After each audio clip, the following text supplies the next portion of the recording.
Assalamualaikum warahmatullahi wabarakatuh. Kami dari kelompok SDN Pelandakan 1 akan mempresentasikan tentang kolaborasi topik 3, perencanaan dan pengembangan kurikulum. Di mana anggota kami beranggotakan saya sendiri, Lia Aliatul Ilmi, ada Anggini Maulidah, Echa Danesa, Ika Ayu Frihartini, Rayhan Ayu Paraswati, dan Yoga Mauludin.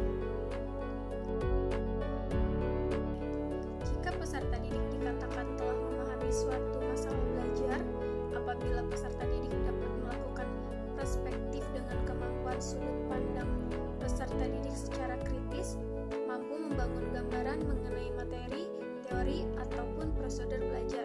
Yang pertama, konsep UBD atau Understanding by Design menekankan pentingnya pemahaman yang mendalam dan transfer belajar. Yang kedua, pemahaman peserta didik dalam UBD bukan hanya sebatas hafalan dan regurgitasi informasi, tetapi kemampuan untuk menggunakan pengetahuan dan keterampilan dalam situasi baru. Dan yang ketiga, pemahaman peserta didik memiliki 6 aspek, yaitu menjelaskan, menafsirkan, menerapkan, memiliki perspektif, mampu berempati, dan memiliki pengetahuan diri.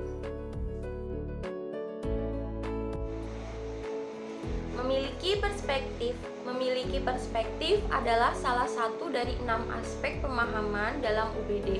Aspek ini menekankan kemampuan siswa untuk melihat sesuatu dari berbagai sudut pandang dan memahami berbagai perspektif serta kerangka berpikir.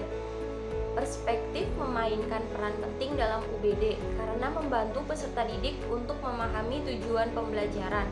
Perspektif membantu peserta didik untuk melihat bagaimana suatu materi atau teori terhubung dengan dunia nyata dan mengapa mereka perlu mempelajarinya. Perspektif mendorong peserta didik untuk mempertanyakan asumsi mereka dan mengevaluasi informasi dari berbagai sumber. Perspektif membantu peserta didik untuk melihat bagaimana suatu konsep atau keterampilan yang dapat diterapkan dalam situasi yang berbeda. Pentingnya memiliki perspektif. Perspektif penting dalam pembelajaran karena 1. Meningkatkan pemahaman. Perspektif membantu peserta didik untuk melihat kompleksitas suatu masalah dan memahami berbagai faktor yang mempengaruhinya. 2. Mengembangkan pemikiran kritis. Perspektif mendorong peserta didik untuk mempertanyakan asumsi mereka dan mengevaluasi informasi dari berbagai sumber. Yang ketiga, meningkatkan empati. Perspektif membantu peserta didik untuk memahami sudut pandang orang lain dan mengembangkan rasa empati. Yang keempat, meningkatkan kreativitas. Perspektif memungkinkan peserta didik untuk melihat masalah dari berbagai sudut pandang dan menemukan solusi yang kreatif. Berikan contoh konkret bagaimana peserta didik melakukan perspektif sesuai tema atau mata pelajaran Anda sebagai bukti mereka telah memahami.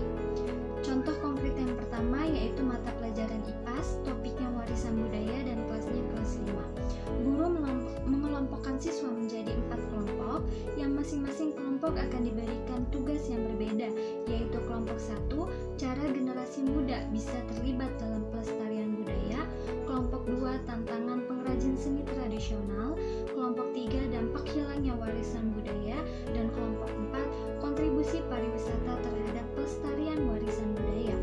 Nanti di mana setiap kelompok ini mencari informasi tambahan dari buku, internet, atau sumber lainnya sesuai tugas yang diberikan.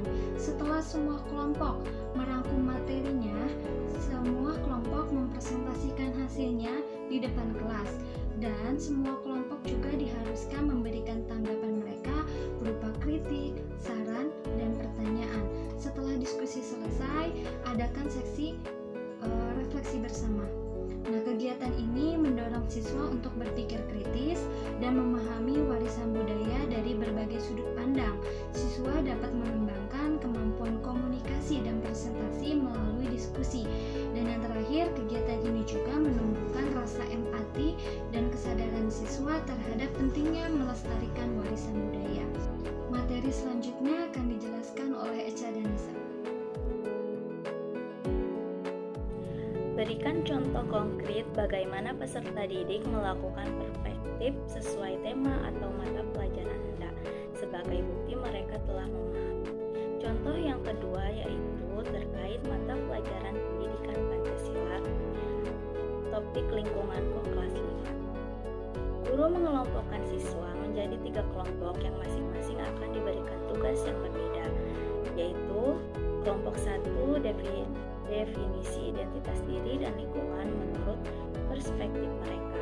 Yang kedua, faktor-faktor yang membentuk identitas diri dan lingkungan.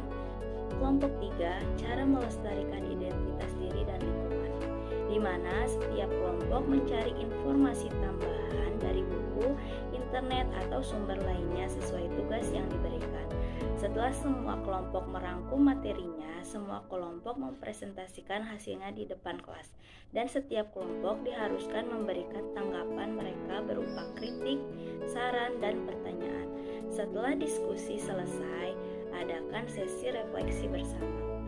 Selanjutnya, memahami identitas diri dan lingkungan dari berbagai sudut pandang, mengembangkan kemampuan berpikir kritis dan komunikasi, menumbuhkan rasa empati dan kesadaran terhadap identitas diri dan lingkungan, dan yang terakhir yaitu meningkatkan rasa cinta tanah air dan semangat untuk melestarikan budaya bangsa. Siswa membaca teks tentang suatu peristiwa atau kejadian seperti bencana alam, kecelakaan, atau kisah inspiratif. Kemudian, siswa mengidentifikasi dan mendiskusikan sebab dan akibat dari peristiwa dalam teks tersebut. Setelah itu, siswa membuat sebuah diagram sebab akibat untuk memvisualisasikan hubungan antar peristiwa. Setelah siswa membuat diagram, guru meminta siswa membuat ringkasan singkat yang menjelaskan peristiwa, sebab akibat, dan pelajaran yang dapat diambil. Semua kegiatan dilakukan secara berkelompok. Kemudian, siswa berdiskusi tentang makna gotong royong dan contoh penerapannya dalam kehidupan sehari-hari. Setelah itu, siswa membuat poster yang berisi manfaat gotong royong dan ajakan untuk melaksanakannya. Setelah membuat poster, siswa melakukan simulasi kegiatan gotong royong di sekolah atau lingkungan tempat tinggal mereka. Dengan memahami berbagai perspektif, siswa dapat memahami isi teks, manfaat gotong royong, dan pentingnya kerjasama dalam menyelesaikan masalah dan membangun lingkungan yang lebih baik. Kesimpulannya, memiliki perspektif berarti melihat sesuatu dari berbagai sudut pandang. Dalam pembelajaran, hal ini dapat dilakukan dengan berbagai cara, seperti menganalisis teks dari berbagai sudut pandang, mencari sebab akibat, membuat ringkasan, dan menganalisis informasi dari berbagai sumber. Kemudian, melakukan kegiatan yang melibatkan berbagai sudut pandang, seperti diskusi, simulasi, dan proyek kelompok. Selanjutnya, merefleksikan pengalaman dan belajar dari berbagai sudut pandang, seperti berpikir kritis tentang apa yang telah dipelajari dan bagaimana hal tersebut dapat diterapkan dalam kehidupan nyata. Dengan memiliki perspektif, siswa dapat lebih memahami dunia sekitar mereka dan menjadi pembelajar yang lebih efektif. Terima kasih. Sekian dari saya. Wassalamualaikum warahmatullahi wabarakatuh.